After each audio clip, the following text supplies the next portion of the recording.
இன்று நடைபெறும் Negeri Sembilan தேர்தலில் பரிசான் நேஷனல் பெறும் மாபெரும் வெற்றியானது பரிகாத்தான் நேஷனலுடன் அது செய்து கொண்ட ஒப்பந்தத்தை அடுத்த பொது தேர்தலில் அரசியல் ஒத்துழைப்பிற்கான ஒரு முன் மாதிரியாக மாற்றும் என்று முன்னாள் பிரதமர் இஸ்மாயில் சப்ரி யாக்கூப் தெரிவித்துள்ளார். மலாய் கட்சிகளை ஒரே பெரிய குடையின் கீழ் ஒன்றிணைக்க அம்னோ எடுத்த முயற்சி பலனளித்துள்ளது என்பதை இந்த வெற்றி நிரூபிக்கும் என்று இஸ்மாயில் கூறினார். இந்த ஆண்டின் தொடக்கத்தில் தனது கட்சியால் அறிமுகப்படுத்தப்பட்ட ரூமா பங்சா முன்னெடுப்பு முன்னாள் அம்னோ உறுப்பினர்களை மீண்டும் வரவேற்பது மட்டுமல்ல, மலாய் கட்சிகளை ஒன்றிணைத்து மலாய் மக்களின் நிலையை வலுப்படுத்துவதற்கான ஒரு தளத்தை உருவாக்குவதுமாகும் என்று அவர் கூறினார். நாம் தோற்றால் மலாய் கட்சிகளுக்கு இடையிலான இந்த ஒத்துழைப்பு தொடராது என்பதுதான் தமது கவலை என்று குறிப்பிட்ட அவர், ஆனால் நாம் நீண்ட காலமாக பிளவுபட்டு மலாய் மக்களின் கூட்டு நிலையை பலவீனப்படுத்திக் கொண்டிருக்கிறோம் என்று சுட்டிக்காட்டினார். இப்போது நாம் இணைந்து செயல்பட முடியும் என்பதை நிரூபித்துள்ளோம். இந்த ஒத்துழைப்பு வெற்றியாக மாறுவதையே காண விரும்புவதாக இஸ்மாயில் தெரிவித்தார். நெகிரி செம்பிலானில் வெற்றி பெற்றால் இந்த ஒத்துழைப்பு மாதிரியானது மற்ற மாநில தேர்தல்களுக்கும் கொண்டு செல்லப்படும். மேலும் இது 16வது பொது தேர்தலிலும் பின்பற்றப்பட வேண்டிய ஒரு முன் மாதிரியாக அமையும் என்று அவர் நேற்று நடந்த ஒரு பிரச்சார நிகழ்வில் தெரிவித்தார். வாக்குப்பதிவு முடியும் வரை தொடர்ந்து கடுமையாக உழைக்க வேண்டும் என்று கூறி பரிசான் நேஷனல் மற்றும் பிரிகாத்தான் நேஷனல் கட்சிகளின் தேர்தல் எந்திரங்கள் அதீத தன்னம்பிக்கையுடன் இருக்க வேண்டாம் என்றும் எச்சரித்தார். வாக்காளர்கள் முன்கூட்டியே வந்து வாக்களிப்பதை உறுதி செய்யுமாறு அவர் அவர்களை வலியுறுத்தினார். நாட்டை பாதுகாத்த பாதுகாப்பு படை வீரர்களின் தியாகங்களை நினைவு கூர்வதன் மூலம் நாட்டின் சுதந்திரம், அமைதி மற்றும் செழிப்பை போற்றி பாதுகாக்க வேண்டும் என்று மலேசியர்களை பிரதமர் டதுஸ்ரீ அன்வார் இப்ராஹிம் வலியுறுத்தியுள்ளார். மேலும் நேற்று டத்தாரான் பஹலவான் நெகாராவில் நடைபெற்ற 2026 தேசிய வீரர் தின அணிவகுப்பில் உலுலிகோங் வீரர்களின் ரத்தம் என்ற மௌன நாடகத்தை அரங்கேற்றியதற்காக மலேசிய ஆயுத படைகளையும் அவர் பாராட்டினார். அது ஒரு சக்தி வாய்ந்த மற்றும் மனதை ஆழமாக நெகிழ வைக்கும் ஒரு நிகழ்ச்சியாக இருந்தது என்று அவர் குறிப்பிட்டார். அது வெறும் நாடகம் மட்டுமல்ல, நமது நாயகர்கள் செய்த தியாகங்களை நினைவூட்டுவதாகவும் இருந்தது என்று அவர் தெரிவித்தார்.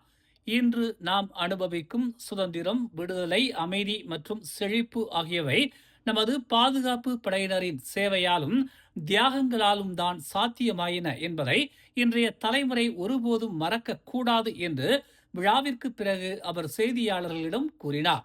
1981 அக்டோபர் 29 அன்று கெடாவின் பாலிங் உலு லெகோங்கில் நடந்த ஒரு நடவடிக்கையின் போது கம்யூனிஸ்ட் பயங்கரவாதிகள் பதுங்கி இருந்து தாக்கியதில் கொல்லப்பட்ட 7 வீரர்களின் தியாகத்தை அந்த நாடகம் சித்தரித்தது.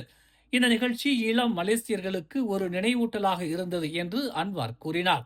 ஆயுத படையினரின் தைரியம் மற்றும் தியாகங்களின் மூலமே நாட்டின் சுதந்திரமும் பாதுகாப்பும் உறுதி செய்யப்பட்டன. அவர்கள் வெறுமனே போரிடவில்லை, அவர்கள் தங்களின் உச்சகட்ட தியாகத்தை செய்தார்கள்.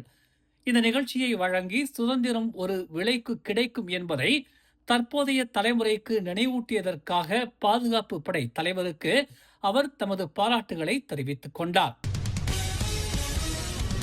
ரேபிட் கேஎல் நிறுவனம் ஷா ஆலம் LRT-3 தனது இலவச பயண காலத்தை ஆகஸ்ட் 14ஆம் தேதி வரை நீட்டித்துள்ளதாக அறிவித்துள்ளது. ஷா ஆலம், பெட்டாலிங் ஜெயா மற்றும் கிள்ளான் ஆகியவற்றை இணைக்கும் புதிய போக்குவரத்து வலை அமைப்பிற்கு பயணிகள் பழகிக்கொள்ள அதிக அவகாசம் அளிப்பதற்காகவே இந்நடவடிக்கை என்று அந்த ரயில்வே நிறுவனம் தெரிவித்துள்ளது. ஷா ஆலம் வழித்தடத்தின் இணைப்பு பேருந்துகள் மற்றும் பார்க் அண்ட் ரைடு வசதிகள் உள்ளிட்ட சேவைகள் மூலம் பொதுமக்கள் இலவச பயணத்தை அனுபவிக்கலாம் என்று அது நேற்று வெளியிட்ட ஒரு அறிக்கையில் தெரிவித்துள்ளது. தங்கள் பயணங்களை முன்கூட்டியே திட்டமிடுவதன் மூலம் நீட்டிக்கப்பட்ட இந்த இலவச சேவையை முழுமையாக பயன்படுத்தி கொள்ளுமாறு ரேபிட் கேஎல் பொதுமக்களை ஊக்குவித்துள்ளது.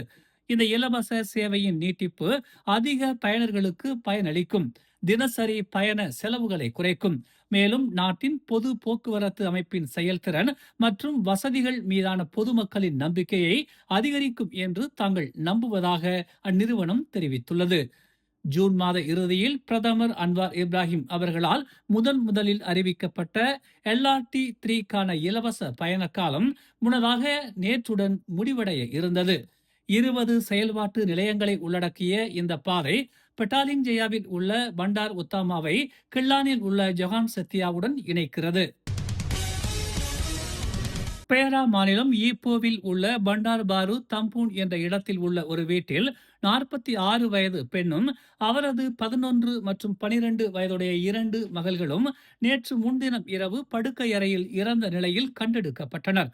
மேலும் அந்த படுக்கை அறையில் கரிச்சாம்பல் என நம்பப்படும் ஒரு கொள்கலனையும் காவல்துறையினர் கண்டெடுத்ததாக ஹரியான் மெட்ரோ செய்தி வெளியிட்டுள்ளது. இச்சம்பவம் குறித்து இரவு 9:10 மணிக்கு புகார் பதிவு செய்யப்பட்டதாக ஈப்போ காவல்துறை தலைவர் நஜீப் ஹம்சா தெரிவித்தார்.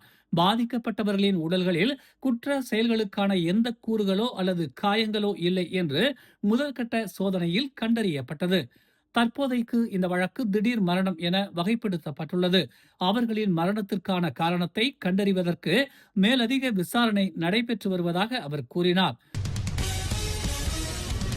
மாட்சிமை தங்கிய மாமன்னர் சுல்தான் இப்ராஹிமின் முதுகு மற்றும் இடுப்பில் ஏற்பட்டுள்ள தசை மற்றும் எலும்பு வலிக்கு தொடர் சிகிச்சை அளிக்கப்படும் என்று இஸ்தானா நெகாரா நேற்று அறிவித்தது. சிகிச்சைக்கு முன்னதாக குணமடைவதை எளிதாக்கும் வகையில் ஓய்வெடுக்குமாறு மருத்துவ நிபுணர்கள் சுல்தான் இப்ராஹிமுக்கு அறிவுறுத்தி உள்ளதாக அரண்மனை ஒரு அறிக்கையில் தெரிவித்துள்ளது. இதன் விளைவாக நேற்று புத்ராஜயாவில் உள்ள டத்தாரான் பகலவான் நெகாராவில் நடைபெற்ற வீரர் தின அணிவகுப்பு விழாவில் மாட்சிமை தங்கிய மாமன்னரால் கலந்து கொள்ள இயலவில்லை என்றும் தெரிவிக்கப்பட்டுள்ளது. நேற்று காலை நடைபெற்ற வீரர் தின அணிவகுப்பில் பிரதமர் அன்வார் இப்ராஹிம் மற்றும் அவரது துணைவியார் டாக்டர் வான் அசீசா வான் இஸ்மாயில் ஆகியோர் கலந்து கொண்டனர்.